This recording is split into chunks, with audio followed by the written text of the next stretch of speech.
Thank you, Mike, and good afternoon from the Pacific Northwest. We're in Portland, Oregon, where for the second straight year, NASCAR's Xfinity Series road racing at Portland International Raceway. Practice just wrapped up. It is time for qualifying on FS1. So good to have you with us on this busy NASCAR Saturday here on FS1 with Jamie McMurray, Trevor Bayne. I'm Adam Alexander. We saw the pictures there. The weather here is outstanding. A total departure over what we had a season ago when we raced in a driving rainstorm. No doubt about it. Last year when these drivers came to Portland, it was the first time they had seen this place.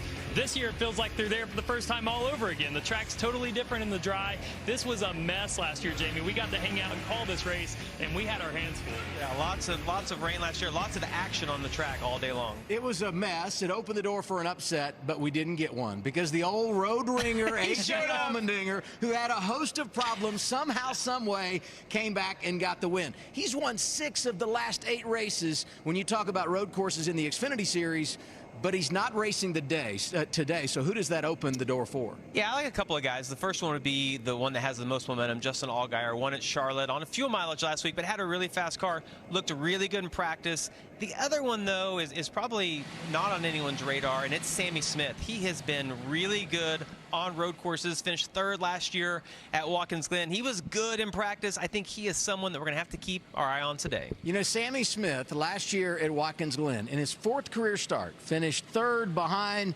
Kyle Larson and the aforementioned A.J. Allmendinger. He is a talented racer, won earlier this season at Phoenix. Now let's hear from our pit reporters, Jamie Howe and Josh Sims, holding down the fort. Let's start with Jamie.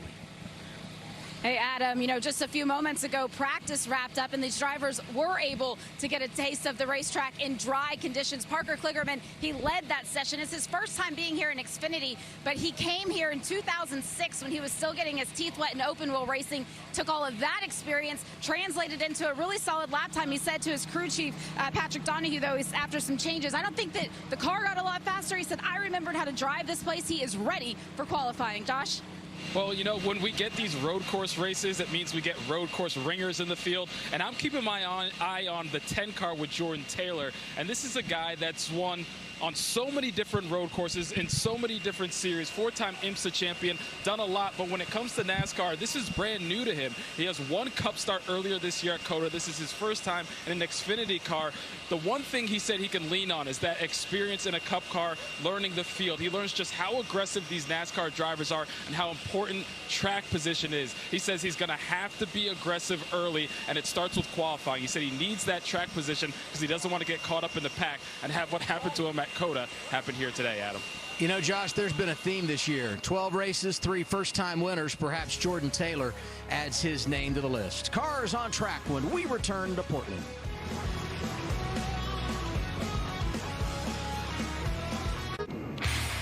We got 3 series hitting the track today when it comes to NASCAR on Fox. All the Cup cars practice qualifying St. Louis.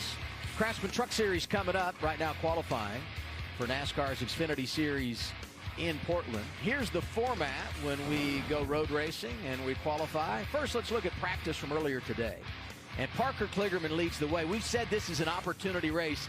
He's someone you really have to keep an eye on. Yeah, he talked about he thought Charlotte and the next 2 weeks here and at Sonoma would be the place that he could get a win. Started off practice great, lots of confidence, top of the board. I've got to think Myatt Snider in 4th place after the year he had last year at this racetrack. Battled A.J. Allmendinger for a win. Being in a Joe Gibbs racing car, this is a huge opportunity for him as well. Myatt led 19 laps in this race last year in the rain, driving for Jordan Anderson, trying for his 2nd win. He hasn't been in a car since Daytona in the season opener. It's like an entire off-season for him. I mentioned the qualifying format. And we get 2 groups, 15 minutes each. Top 5 advance from each group, and those 10 cars get 10 minutes to go out and run for the pole.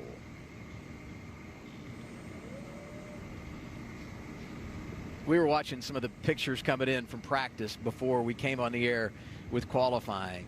And just watching the way the drivers are attacking this place compared to last year, it really is remarkable what the weather has done to change the look of this racetrack. Jamie?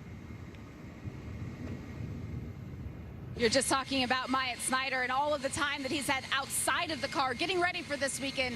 All of the thoughts behind you now. What have you done to prepare for today?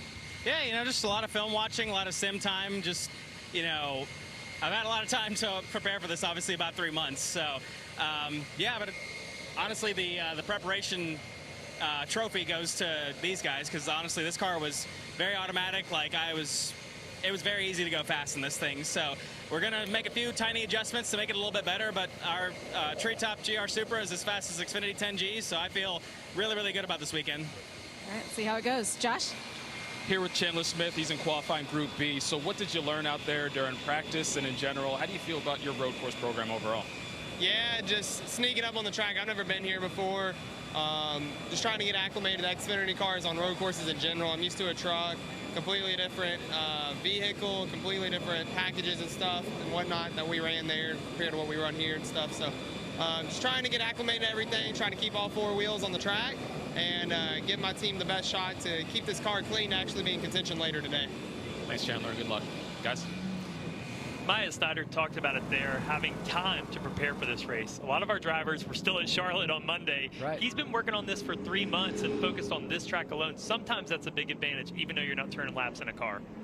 And you look at Joe Gibbs Racing and what they've done this year, 4 wins, 3 different drivers, including Ryan Truex, who got the first win of his career driving that 19 car across the board, 18, 19, 20. It doesn't matter which of those Toyotas you're talking about. They're all fast. As we look at the drivers in Group A, again, the top 5 move on and run for the pole. You see Parker Kligerman right there was the fastest car in practice. We'll get a good idea of what the track's going to be like, how much your tire is going to help. Those guys only ran 11 to 14 laps. That's kind of what we saw guys run. They're going to put a brand new set of tires on right here and see how quickly they can go. This was pretty interesting, though, guys. This happened right at the end of practice. You see it looks like an oil line has come off Stephen Parsons' car, and he actually ends up spinning out in his own oil. So there's going to be a little bit of cleanup on the track of getting that ready, and you'll have to feel that out as you're coming to the green. 38 cars here this weekend, 38 start the race, so no one goes home. You know, Trevor, looking at that, I would not have went out right away. I would have we saw quite a few cars pull out. You see Sheldon Creed crawling around here a little bit slow. I would want to see kind of what that's like, because you know you assume NASCAR is going to do a great job cleaning all that up, but you don't know until you see a few cars go through there. So I would have personally wanted to wait at a few laps to see kind of what the track had in it. Well, especially when you have the option to do that. If there's speedy dry on the track for a restart, well, guess what? You've got to run through it like it or not. For qualifying, there's always that game of cat and mouse at a road course, trying to get your gaps right. When do you want to go out? I always like to see, even if there wasn't speedy dry on the track, how fast is the track? How much do I need to push the braking zones? And also, you just have to be in the top 5. So can I save a little bit for that second round and still make it through?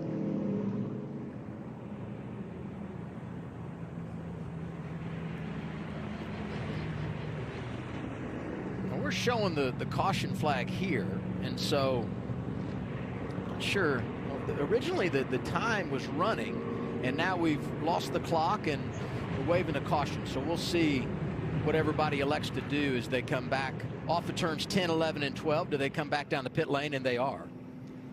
Yeah, the one thing that would allow those guys to do is, even though you're not at full speed, as you run through that, it would give you a chance to kind of swerve back and forth and just see, you know, how much oil is down, what's it feel like, or if it feels okay. Maybe Wayne Alton saw a shot here and said, oh, that speedy dry looks a little bit too much here for these guys. Might need to hit it again, boys. It's so much less pressure in this type qualifying format versus when you have to pull out, you only get 1 lap, and if you make a mistake, there's, you know, you pay the consequences. The way this format is, I like this, where it kind of lets you be a little more calculated. Bit of a delay to start qualifying, so we'll step aside, come right back to Portland after this.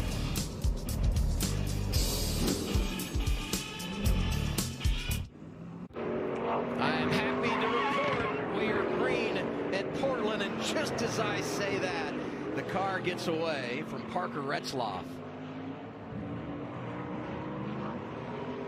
Coming down to turn 10, and that is a high-speed portion of this road course. And that will not be the first time we see that.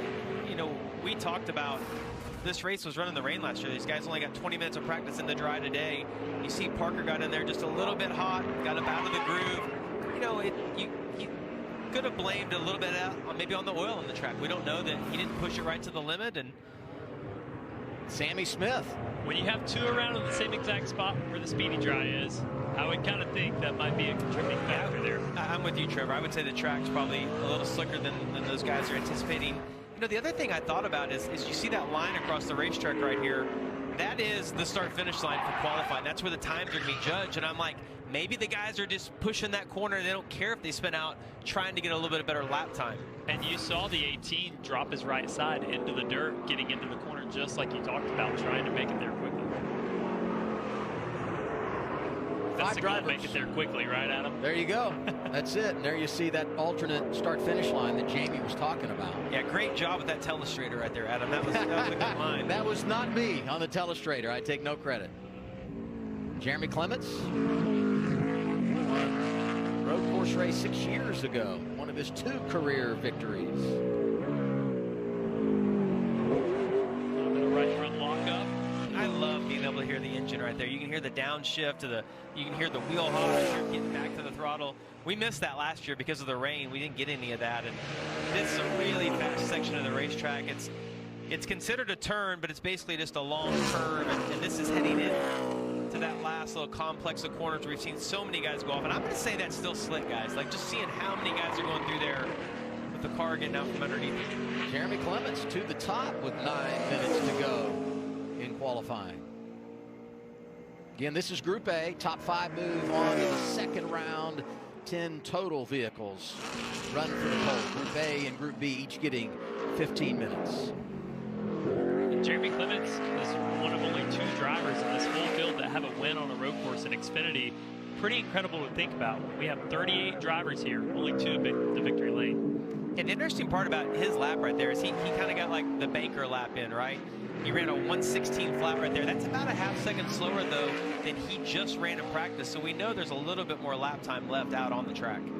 I just mentioned one of 2 drivers. Here's the other driver that has an Xfinity win on a road course. So now you've seen all of them. 3 wins for Allgaier on the road in his career. 2 coming, driving that 7 car for Junior Motorsports. 20 career victories for Allgaier after getting it done Monday evening at Charlotte Motor Speedway. His first win of the season. First time he had done it in NASCAR's backyard. Talking to Justin just a little bit this week after the Charlotte win, and he said, man, our group needed this. I mean, not just the 17, but all of Junior Motorsports this year. I would have to think it's a little bit of a head scratcher for their group, only having 1 win this deep into the season. But once you get the ball rolling, the momentum moving, it turns up the pressure on the 8 car of Josh Berry, the 9 car, the 1 of Sam Mayer. Everybody in this group now knows these cars are capable of winning, and it turns it up some. Allgaier jumps to the top as we rewind to what happened 5 nights ago. Quite the battle in that final stage between Allgaier and Nemechek. They were racing each other. They were racing the fuel gauge. Man, it was fun to watch. It really was entertaining. It was so stressful, and I think, I mean, a fuel mileage race can go 1 of 2 ways, and that was really exciting to be able to watch. And I think everybody was happy for not only Justin, but also Jim Pullman getting his first win as an Xfinity Series crew chief. Let's go down to Jamie. For Justin Allgaier, the last 3 races have really been a turnaround for them. They finished 3rd, then 2nd, and then getting that win in Charlotte. He said his goal for this weekend on this road course is just to keep that #1 streak going. Can't get any better than that, but he's already there. But for Sam Mayer, he was supposed to be out on the racetrack right now in this Group A qualifying session. You're not. You had the same incident in turn 10 that we just saw Parker in the number 31 have. Now that you know you're starting in the back, how does that change your focus to get ready for the race? Yeah, I mean, I'm just glad I'm not the only one making that silly mistake. But, I mean, I know our car is as fast as Xfinity 10G Internet. I'm not really worried about starting in the back. I think we can get up to the front pretty quick by the end of stage 2, maybe. But as far as our guys, like, they're working really hard right behind me, trying to get this thing back going. I mean, obviously, I want to be out there putting down a good qualifying lap. But I know that starting in the back isn't going to hurt us because we fight adversity all the time. We'll be all right. Thank you. You know, it's an interesting race for him coming from the back. As you talk about trying to gather up stage points and how important that is, he comes in only 20 points above the cut line. So he's got a whole lot to manage here today. And what, as we said, is an opportunity race for so many different drivers. Sheldon Creed, while they were visiting, went to the top. He is now quickest in front of Allgaier as we check in on the man who was 6th here a year ago, Daniel Hemric. Yeah, and you saw the front end actually like being carried is what you would call it through those turns. That car's generating grip. They've got the suspension really soft on it.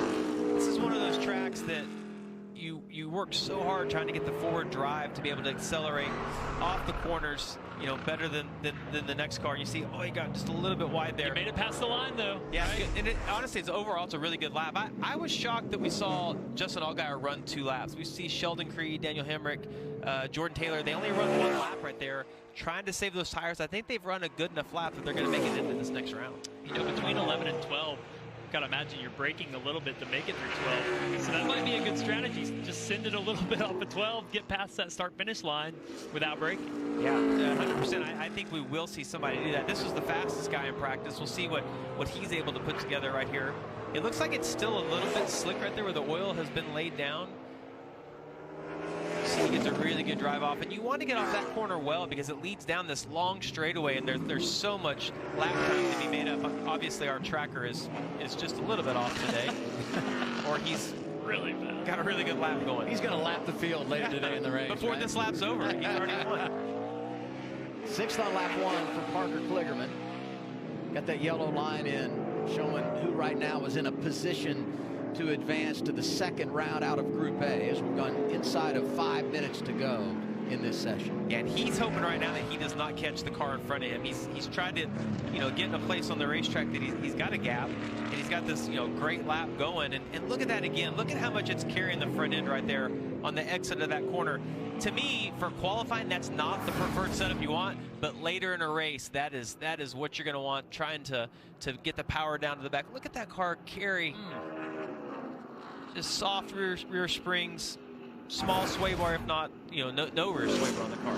Jordan Taylor just jumped up the 3rd there, and I've got to imagine all day as he gets laps, he's just going to get faster and faster. First time in an Xfinity car. Oh, Parker Kligerman off. All the cones are gone now down there in turn 11. Kligerman down to 8. After not only Taylor jumped up inside the top 5, Alex Labbe is there. Cole Custer now is P1 as we go back and check out what happened to Kligerman. So I think that's planned, but his time did not pop up, and that makes me wonder, is it not registering that far out on the racetrack? That's you know, like is the timing line, does the loop not go that far out? It might be planned, Jamie, but sometimes when you're fastest in practice like Parker Kligerman, you go to qualify, you try to get that little bit more, and you start making mistakes or slow down. You know as good as anybody on road courses that you can only do so much, and over-trying does not always equal speed. Yeah, the thing that for Kligerman, though, I mean, he's over a second off what he ran in practice.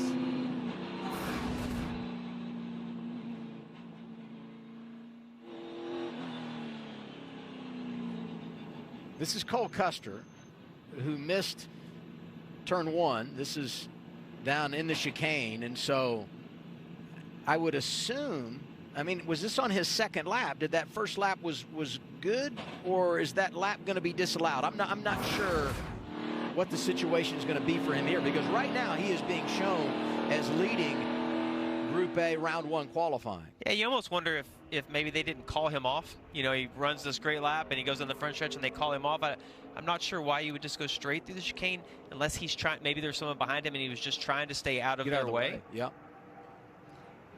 Well, as of now, top 5 and in a position to advance. Custer, Creed, Allgaier, Jordan Taylor, Alex Labbe. And the red flag is out because we got cones everywhere down in turn 11. I think we can get rid of the cones. What do you guys think? I think that we can pick those up and not put them back out. It would appear to me they're not going to stay there very long if you put them back anyway. Those might be a story in the race if they keep putting them out there. And that makes me wonder if Cole Custer wasn't just trying to wait on the front stretch for this to get cleaned up and then roll from there, but going to bring it to pit road now, obviously. I don't know, as I sit and look at this, guys, I like the escape route they've got there. If they do want to try to post a little faster lap, I like the fact that it's paved, that you can just go to the outside. Well, it's a great game plan as you're coming back to that alternate start-finish line for sure. And we talked about Parker Retzlaff spinning out there, and I would have to imagine that's him just trying to carry that speed across. 9 has not made a lap. What's the story there, Jamie? There you'll see on that scoring pylon that he was supposed to be out in this Group A session. He had an incident during practice. You can see that scuff mark right on the nose of the car on that left side. because of that, they had to bring the car back to the garage. They had to replace that side of the splitter. So can't do that work on pit lane. In between the sessions, had to bring it back. Because of that, will not be making a lap in qualifying. He'll be back at the back with Sam Mayer. It's been such a hard year for Brandon Jones this year. He made that move over from Gibbs, and you know, Junior Motorsports with the 15 wins last year, they had to think that this is just a home run decision, and obviously Junior Motorsports has been a little bit off this year from where they were last season. But it's just, man, I remember we did a sit down with him on the pre-race show a few weeks back, and it was like they were just, it seemed like their season was starting to turn around, but they just can't catch a break. The timing of this sport can be cruel sometimes. You're always trying to guess who's going to be the next team, and it's so cyclical. You have RCR at times. Who would have thought that Austin Hill would jump to the top, and now JRM struggling, as you just mentioned. Well, they finally were able to get in the win column last week, and you see that reflected here as we compare last year through 12 races as far as what they've done so far this year.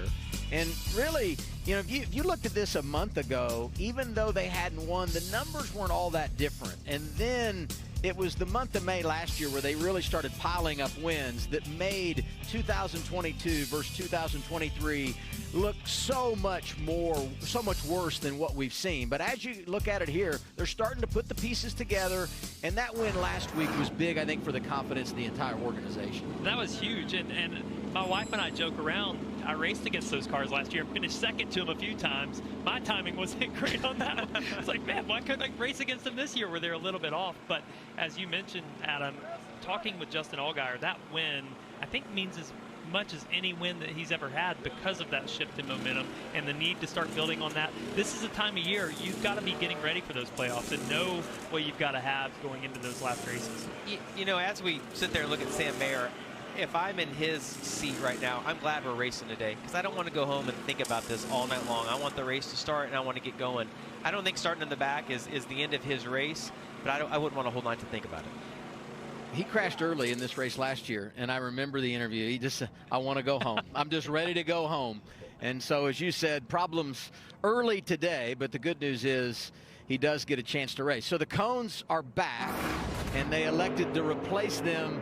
And this is where it all started. Parker Retzlaff, he got 3 or 4 there. He got the easy ones. Is he going to finish the strike? Oh, Sammy's swinging a miss. Yeah. Parker Kligerman finishes the deal.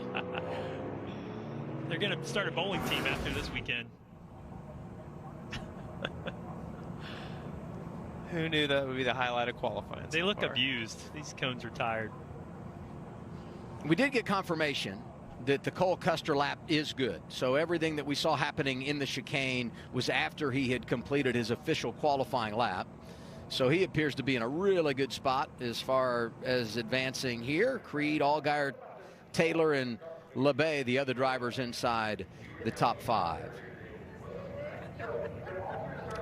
If you're LeBay right now, you're waiting on pit road to wonder if you're going to have to run again, right? And that's a tough thing. You don't want to be sitting on pit road when somebody jumps in front of you and not even be giving it a shot to make it to that next round. Track is open again. As you can see, we got 2.5 minutes to go in the session, and you just have to start your lap. You don't have to finish it. Josh?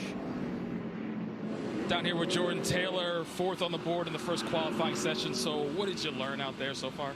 A lot. I mean, I thought we had a 30-minute practice, but it was only 20 minutes. So I think just getting seat time, the car is so different from what I'm used to, obviously, and different from the Cup car that I drove at COTA. So understanding the braking capabilities, the grip levels, where you can attack, where you can. First time at Portland, so learning the track a little bit. So it's been hectic, you know, to go straight into qualifying like that. So hopefully we transfer through and make it to the next session. I think I'll just keep learning with the more laps I get. So the call guy has done a great job, obviously, bringing a fast car. So hopefully I can just keep it up front. Now, we talked about it earlier, but what can you draw from the Cup race earlier this year at COTA, just about the nature of racing in NASCAR? Yeah, I think the driving style isn't very similar. The cars are quite different. I think the racecraft is the big thing, and just understanding how aggressive everyone's going to be. The Cup race was obviously pretty chaotic. I think these cars are a little bit more fragile. The Cup car can take a big hit and keep going. So hopefully the hits are a little bit softer here and a little cleaner. But yeah, hopefully we can qualify up front, stay up there, and stay out of that trouble. Things off to a good start for Jordan Taylor, guys. I can't imagine I mean, what he's doing is so hard to come in and get in a car in a series that you've never been a part of, get 20 minutes of practice. You know, I went and ran sports cars a few times, and it's simple things just like pit road rules or restart rules that you take for granted when you race in the series every single weekend. And for him to come in and do that, that is a big challenge he has ahead of him. But he's an incredible race car driver. I've watched him for years, and he has just been so good in those Corvettes over the years. So I look forward to kind of seeing his racecraft. And he was frustrated, I know, at COTA because they kind of roughed him up a little bit. Bet we see him a little more aggressive today. I was going to say, he learned quickly how aggressive these drivers are, and he didn't say if I get hit today, it was just how hard am I going to He said when. Yeah. When and how hard is it still going to keep going? So I think that's the hardest transition for a lot of road course ringers when they come to NASCAR, to match the intensity level on a green-white checker. When you have someone that's going to move you out of the way, put you 4 wide, and it's not a lack of respect, it's just the racing style of these drivers on a road course, and you have to match that. That's why A.J. Allmendinger has been so successful. I think he has the talent of all the road course ringers, but matches the intensity of these Xfinity and Cup drivers. Taylor now on the bubble after that lap by Daniel Hemrick put him at the top. And I believe Hemrick, he went back out and ran again. So those tires had a cycle on them. And that's pretty impressive. A 1:14.54 he just ran. Really quick lap. So that's encouraging to me for some of these guys like Justin Allgaier, who ran a couple of more laps than Cole Custer did, that maybe that's not going to be as big a detriment to him in this next round. Group A qualifying is complete. Daniel Hemrick leads the way as he went back on track after the red flag, goes to the top. Custer, Creed, Allgaier, Taylor, the others that will advance and run for the pole. Some surprising names that did not. Kligerman, LeBay, Sammy Smith, unable to move on. Group B qualifying from Portland when we come back.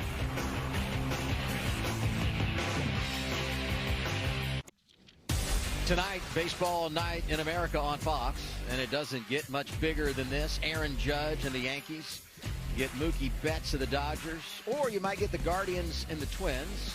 Check local listings for the game in your area. Catch the action 7 Eastern on Fox. We look forward to it tonight. You can also watch it on the Fox Sports app. Big day of NASCAR on FS1. Cup practice and qualifying earlier. Right now, Xfinity qualifying. Craftsman Truck Series coming up. Xfinity race later today from Portland. Group A qualifying is done. Round 1. 5 drivers highlighted. Those advancing to run for the pole. Yeah, impressive to see Daniel Hemrick go back out and be able to run that lap. Bumped out Parker Kligerman, who won practice, and you talked about it, Trevor. Maybe trying just to get just a little bit too much right there, but he's going to be a threat later today. And that was quite a big pickup to not make major changes to these cars between practice and qualifying. With this format, Daniel Hemrick was 7/10 faster than what Parker Kligerman was in practice. And I would think most of that just comes from track time. You know, we talked about it. You just very limited amount of time on the track in the dry, limited track time earlier today, and being able to come in and digest all that and go back out makes such a big difference. Let's go to Jamie. Well, because of that limited track time that you guys are talking about, Cole Custer decided to do the ARCA race here last night. You ended up finishing second in that race, but what were the biggest things that translated to this Xfinity qualifying? Really just learn the track. I mean, there's some really awkward corners, how they're shaped around here and how the flow of the track is. So it definitely helped out a lot trying to get some laps there with the High Point Racing guys. And but I think like our Haas Automation Ford Mustang is pretty solid. I think we got a good car. It does about everything I want it to. There's just a lot of grip in the track with these with the Goodyear tires. So I think it's going to be a really close field. I think everybody's going to be really tight. But I feel like we have a good car and hopefully be there at the end. With this qualifying format, you're going to get another chance to go out there to set your starting position. What did you learn in that Group A session that's going to help you out? With the speedy dry down, I was a little bit too conservative in turn 12, I think. So I think I gave up a little bit there and could gain a little bit. So I think we'll be right there. I think it's going to be really close, though. It's going to be exciting for sure. Adam? I feel like we should show Cole the highlight reel of how many people were not conservative in the 10, 11, 12 Actually, he might not want to see that. By his P2 right now. That's right. I think he did a great job. It creates some anxiety he doesn't need. First driver we look at in Group B, John Hunter Nemechek. 2 this year. and comes in leading the regular season points. We watched Justin Allgaier come out on the good end last weekend of a fuel-saving race, but I went and asked his guys at JGR, I went and asked John Hunter's guys this week, hey, did you have enough fuel after the race that he could have run down Justin Allgaier and battled him for that win? There's an 8-second gap there, and they said there's no way. If he had pushed and tried to get to Justin's rear bumper to pass him, we would have run out of fuel. Probably both of them would have run out of fuel, honestly, in that situation. Yeah, I mean, they played like a little cat and mouse game. Each of them wanted to try to get to the lead, but you could tell the last few laps, they knew that they were quite a bit short. He slowed down a second and a half, 2 seconds a lap, those last few, just trying to make it to the end. Ooh, you see he got in just a little bit deep right there. Looked like he might have locked up the rear brakes. Still was able to make the corner. We were talking earlier about drivers in the field that have won a road course race in the Xfinity Series, only 2 of them, Allgaier, Jeremy Clements, but there were a handful that have road course wins in the Craftsman Truck Series. John Hunter, Nemechek on that list, got it done in Canada a number of years ago. Cole Custer remembers that. I think Cole Custer will remember that race, if I remember correctly. You still remember it? I do, yeah. That was that whole karate chop at the end, running down the racetrack that was some of the best TV we've seen in a while. I thought Cole Custer that day was like a decathlete because he hurled the wall, he sprinted out to Nemechek, and then he tackled him, he wrestled him, and we had a little bit of everything that day from Custer. John Hunter Nemechek had to get through some traffic right there. It looked like they got out of his way, but man, that messes up your rhythm. He did a really good job, though, Trevor, through turns 10, 11, and still used a lot of racetrack, but didn't run off or take the cones out. This is what we're talking about from Canada. Nemechek in the 8-0-0 is Custer. This is the final lap. And you know, that track notoriously, we had so many finishes just like that. And it's hard to take a side on that because they're both racing for the win, and you could see it. I didn't even know if the finish was going to register in the ground. Demolition Derby. This is not what I was talking about. I know. I didn't really care what happened inside the trucks. It was this is what I remember. Oh my God. It's so good. There it is. Oh. John Hunter just thought he finished it at the start-finish line. Oh, we love you for that moment. There's going to be a delay. Wait for it. Wait for it. That's awesome. I love it. Myatt Snider with a really good first lap within a couple tenths of our fastest lap. Group A probably will go back out and pick up if he has to. Maybe you just sit there and wait now, save those tires and temperatures, get them down for the next round. Jamie and I aren't looking at timing and scoring. We're just watching the wrestling match, and Trevor gives us a nice reset. Hey, by the way, we are in Group B qualifying, and the quickest right now is Myatt Snider. Nemechek, his teammates up there in third. Herbst in between in the 98. Hey, we're talking about the Toyotas from Joe Gibbs Racing, and you got Snider and Nemechek up there. Connor Mozak, the driver to watch today. He was actually driving for Gibbs in this race last year, made his series debut. Great road racer, and I would anticipate, especially when you look how good those Sam Hunt cars have been lately, he's someone we'll be talking about today. There's no doubt about it, and he took a different approach to get to this point. We talked about it a little bit last year when he was running well. Went and raced Trans Am cars to make it to NASCAR. Not many people go road racing first.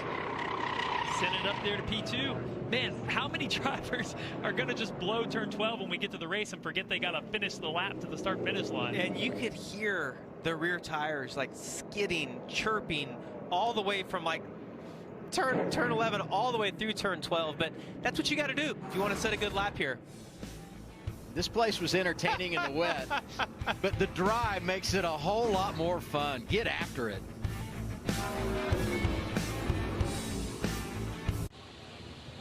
Welcome back here to Portland in the middle of qualifying for the Xfinity Series in Group B, the fastest on the board in Group A. That was Daniel Hemrick just talking with your teammate Jordan Taylor a second ago, but you said it's a work in progress. I know you're fast, but how do you feel about what you can do now in the second round? Yeah, work in progress for sure. I feel like that's about a 80 to 85% put together lap. Try not to get greedy with it. Where the start-finish line, timing line over there is it's very tempting to try to get too much there. Honestly, I got too much into my first lap, the first run out. So, yeah, hopefully a little swig of the fruit punch in the old Circle bottle here. We can get the Circle Chevrolet, keep it as fast as Xfinity 10G Internet. But proud of everyone at Colleague Racing. It's been compared myself to AJ, it's been tough working with me on the road course side, but I love this stuff. I'm very comfortable road course racing. It's been fun to have Jordan and Chandler to kind of lean on here, and yeah, hopefully we can at least have an opportunity to go do what AJ does when he comes and runs these things. Thanks, Daniel, and good luck. Guys. I'm wondering, is it good news or bad news for Kaulig Racing that AJ's not here? I mean, if you're Matt Kaulig, it's bad because you know he's probably the guy that's going to win the race. If you're his teammates, you want to lean on him, but you don't want to have to beat him, you know, the plus minus. And here's the other Kaulig car, Chandler Smith in the 16. Think of the two guys he mentioned, the Jordan Taylor and AJ Allmendinger. I mean, as accomplished a road racers as you can get. So he's got some great guys to lean on, to ask questions about of what they're feeling. And as a driver, you know, Trevor, you just want to verify that they're thinking the same thing you are. Ooh, did you see how dirty that was right there from where someone prior had run through there in the dirt? That'll make those challenging corners. Really good lap for Chandler Smith all the way to the top. He's been so impressive this year to only have 15 Xfinity starts. Almost won that race earlier in the season at Las Vegas. Lost it at the very end, but then goes and redeems himself at Richmond, wins that battle on a green-white checkered. I've just been blown away by his talent this season and what he's been able to do in this 16 car. We know if you're in a Kaulig car at a road course, you're going to be fast, but it still takes ability to go up there and be P1 right now. Yeah, and the maturity of the interviews afterwards, right? I mean, at Vegas, it would have been easy to get frustrated there.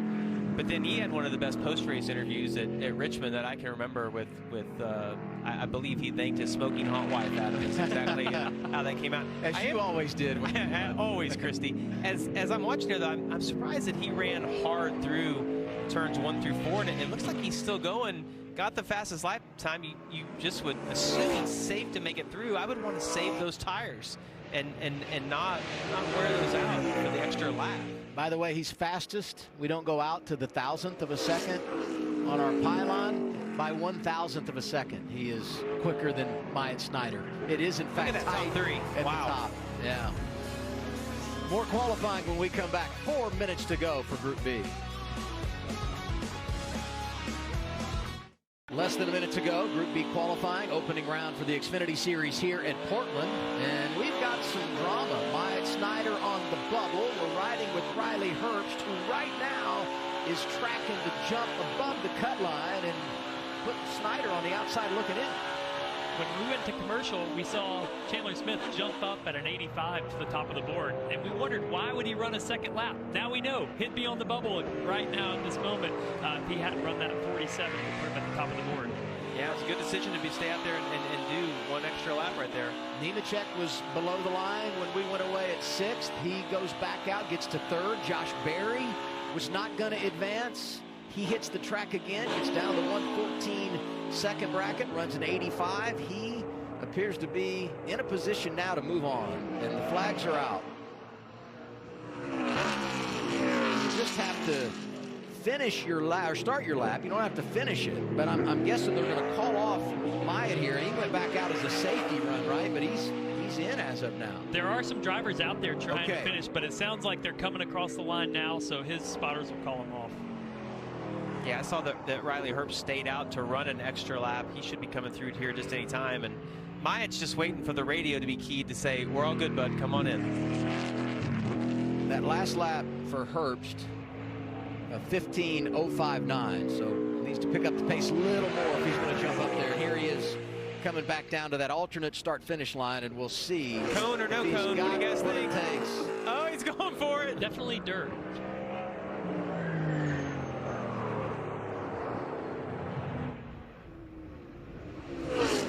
The bad thing for Myatt is he had to run the full lap to find out if Riley Herbst was going to make it.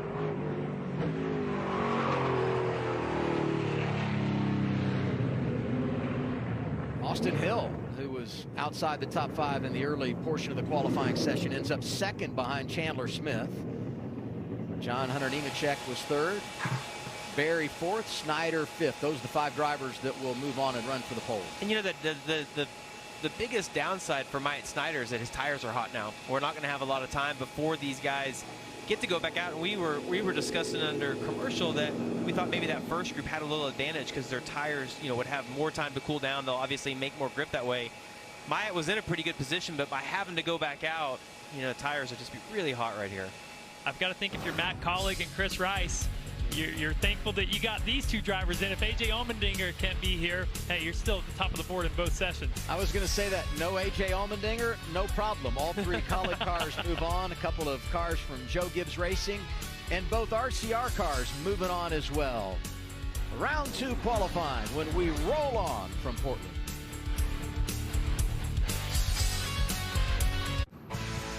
Just about ready for final round qualifying. NASCAR Xfinity Series at Portland International Raceway. Here are the 10 drivers trying to get it done. Looking at Austin Hill there, he was really fast last year, was P2 in Group B. Looking to see if he can beat one of these Kaulig cars to jump up to the top of the board. I'm going Group A. I like the fact that their tires have been able to cool down a little bit longer. I think that's a little advantage. And I'm looking at Cole Custer and Sheldon Creed because I know they only had to run 1 lap in order to produce that lap time. Just the fact that we're here and we're ready to race is pretty amazing. Not raining. Well, not only that, but think about the week for the Xfinity Series. You race on Monday night. You got to drive all the way across the country, and a special congratulations, attaboy, whatever you want to say, for Alpha Prime Racing and Tommy Joe Martins. What a week for them, Josh. That was a dually. Yeah, I know. Josh, what's the story here? Yeah, as you mentioned, Adam, it was a nightmare week for Alpha Prime Racing. They got 4 cars, basically, they got to get out here. There are 3 primary cars and a backup in the 2 haulers you see behind me. And they leave after the race that went late Monday night to get out here, and they had 2 trucks and a hauler break down on the way here. They were scrambling all week long, getting people to help them out, get the haulers, getting replacement trucks just to get out here. The last one that broke down was 200 miles from Portland, and they had to get NASCAR to help them out to get this hauler behind me to the track last night. Now, thankfully, due to a lot of help from a lot of different people, they were able to get here last night after the ARCA race, go through tech, and be ready for today. But as you can imagine, a lot of scrambling, a lot of help from a lot of different people all week long, and it's especially tough on these smaller teams. So the team told me to make sure to have a big thank you out to all those hauler drivers out there, because they could not do this and get out here for this race this week without them. And by the way, remember, after all of this, they have to get out to Sonoma after this, and they're not going to get some of those trucks fixed in time, so it's going to take more help just to get down to Sonoma, Jamie. Well, the final round of qualifying about to begin. Riley Herbst, we saw in that Group B, finishing 7th, not going back out there, but your time would have been good enough for 3rd in Group A. That's just the luck of the draw. What do you now know that you need for the race? I don't know. Just hopefully a clean race and be able to complete all the laps. It's kind of been in a very up and down year for us on this Monster Energy team. So hopefully we can get this season point back in the right direction and just get 2 solid finishes here before the week off break. But I think we'll have a pretty good car. I mean, I think our teammate's really fast, so he'll have a shot at the pole, and we're pretty similar cars. So I'll go back to the hauler, do some homework, and hopefully get ready for the race and drive to the front. We saw that teammate Cole Custer fire off. Qualifying's about to go, guys. Clock has started. In fact, we're almost 90 seconds into this 10-minute window to go out and make a qualifying run for the pole. Riley Herbst, the driver that needs something good to happen today. Didn't work for him here at Portland a season ago. Maybe this afternoon they get back on track. There's that 0. So, you know, we were sitting here trying to figure out, are they going to wait to go out? We've seen that a lot, the dreaded waiting game, wanting to be the last car on the track. But I like Cole going out right now, and the reason I say that is that he got to be in the first round. We mentioned his tires have been able to cool down. But the other thing is he's going to have a clean track. And I don't necessarily mean cars. I mean debris on the racetrack, because I think guys are going to get a little edgy right here into this last turn 11, 12. Knowing where that timing line is right here. You see the track's already pretty dirty. If you get somebody to go through there and throw a bunch of dirt on the track, that could really hurt all those other guys' laps. So I like the fact he pulled out and is going to get it done early. Once he completes this lap, he might like it or he might have to run 2. But if he likes it, he can come in and pull down again. And if he needs to go out, if somebody bumps him off the top of the board, take another stab at it. Tires are cool for the end. I always like the road courses because there's so much error that can happen in your lap. I like to run early just in case something did go wrong. I love the foot cam too. We're going to be able to look at this all race long. You can see. I'm always amazed how far that brake pedal looks like it moves. It doesn't feel like that inside the car. But also as you watch his throttle, you see he's just kind of modulating that so he can do the shifting. And when you see him matted, it's because he knows that the rear tires are going to hook up right at that point. It's going to be fun to watch them try to modulate that. You see him have to use the throttle when he's going to do an upshift or a downshift, just trying to synchronize the transmission. And you see a little double tap on that brake pedal. Sometimes it's nice. A little security. He's going to be there. And used to, you have Marcus Ambrose and even AJ early on, but use that clutch and do some heel toe. You don't see that as much these days. People have figured out how to synchronize that with the throttle, blip for the downshift, and so it's more just a dance with two pedals these days. Oh, and you can hear the rear tires sliding right there as they are going to overdrive that entry to 11, knowing that they don't have to make turn 12. That's the fastest time we've seen all day right there at 34. Yeah, he went 74 in his opening round run, so he picked up. He said he had a little in the tank. Yeah, he did a good job being able to pull back out and capitalize on that. Down to 6 minutes to go.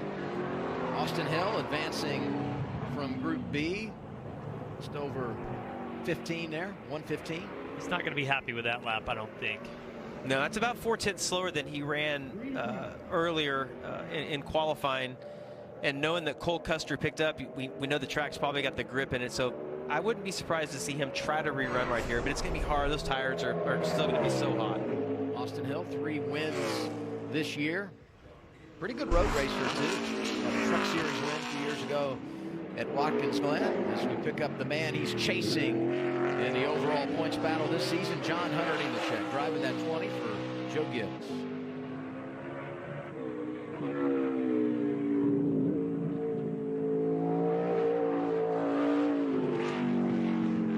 This whole section of the racetrack, it's not wide open and it's not heavy braking. It's just you're modulating the brake and the gas, just maneuvering around.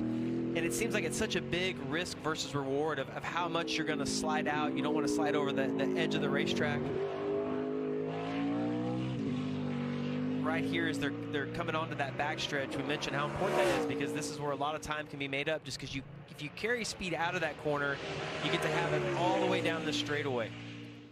We've seen it this year with this group that their cars haven't always had the best short run speed, but on the long run they seem to come to life, and that's what I look at for Joe Gibbs Racing at a road course. For them to hold on to that forward drive, goes to P2 there for John Hunter Nemechek, a little bit off of his first round qualifying time, but I think that car will get better as they go on, keep that forward drive, the brakes will stay good, and he'll be a contender by the end of the day. Allgaier goes to 3rd, last week's winner. And I just don't like as I hear the back sliding when you're inside the car and the car's sliding like that, you can't give it any gas, and so you're just not able to make lap time up that way. It'll be interesting to see if he's able to produce a good lap, because to me, coming to the green, he was a little bit off right there just listening to that. And you're trying to make it to that alternate start finish line, so you're not really thinking about setting up turn 12 for the next lap. So if you miss it and they come over the radio and say, hey, keep running, that's not what you want to have happen. I guess if you know you've missed it somewhere on your opening lap, you change your thought process and say, I'm starting my 2nd lap, which is going to be my money lap, but that's got to be a hard adjustment to make midstream. I've done that before, Adam, at Watkins Glen at the bus stop. I thought, I killed the S's. I messed up the entry to the bus stop, and I shut it down, right? I was like, all right, I'm going to have to come in, cool off, run another one. And I came in, and they said, you were 3/10 to the good. What are you doing? And it's so hard to know if you should call off a lap and throw it away. And you're probably giving up 1 or 2 tenths if you don't run it off in turn 11 to 12. So I think you got to run it hard no matter what. Goes from not that hard. He did pick up some time, though. It's so close. He's going to be okay, though. If you notice, is this going to bring a local caution out? It looks like he's going to be able to get going. Ugh. But he's just pushing it right here. Watch. He's going to give it a little throttle here, just trying to throttle up just to get to that line. Now trying to slow it down, and you can see the smoke. That's because that inside tire doesn't have enough weight on it. I tell you what, I thought that was going to be way worse than it was. Only 4 cars have put a lap up, and we're down to 3 minutes to go in our final round. Now, as I've said, but it bears repeating, you just have to start your lap. You don't have to finish it. Check in on Daniel Hemrick, driving the 11 for Kaulig. We said it, all 3 of their cars advanced. None have put up a lap here in this 2nd and final round. Yeah, and we're going to find out if time on the tires hurts your lap time, because Hemrick had to go out and rerun in that first round, and so he had an extra lap on his tires, and you see right there was not able to put the whole lap together. He's 4 to 5. Josh Berry, one of the 2 cars from Junior Motorsports to make it into the final round of qualifying. Teammate Justin Allgaier 3rd right now.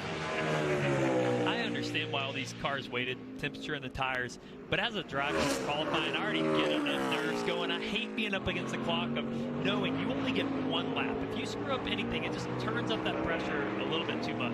Yeah, it's both ways. Here's another car that we've got to watch. So he only ran 1 lap in the first round of practice. His tires have cooled down, and he was quick, and we felt like even in practice, what we got to see earlier today, that Sheldon Creed was going to be one of the cars to beat.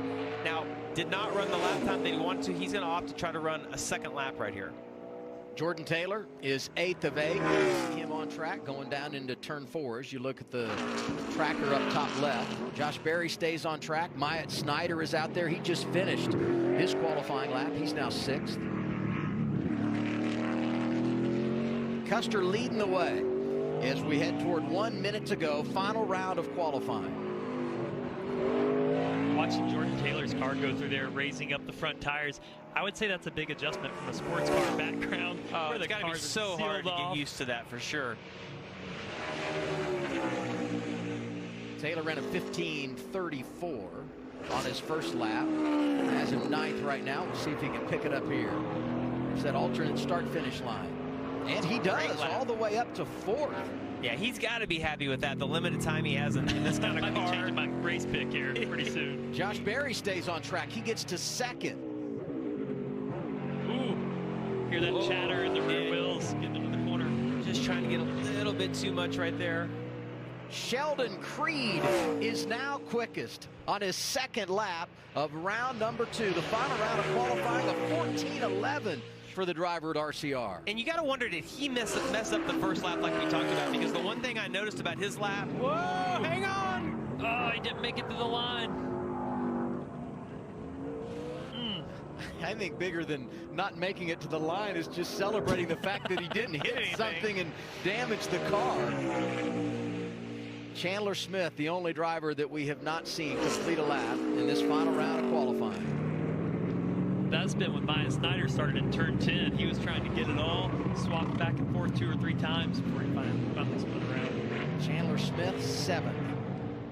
And of course, he's not out. We saw Sheldon Creed be able to do it on his 2nd lap. And that makes me wonder if you look at Cole Custer, like, does he wish now that he had went out and run 2 laps? We've seen the red and black flag, so time has run out. And anybody that's got their lap started can come back. A little drama in qualifying. See if he can pull this off in his next time out, his next lap around. Well, we had it there at the end of Group B in round 1, right? And he did go faster on his 2nd lap in round 1. And that car looks really under control. And if as you listen there, they're saying that his lap he's already taken the checkered. So he won't be able to come back. Didn't get it started in time. That would have been close.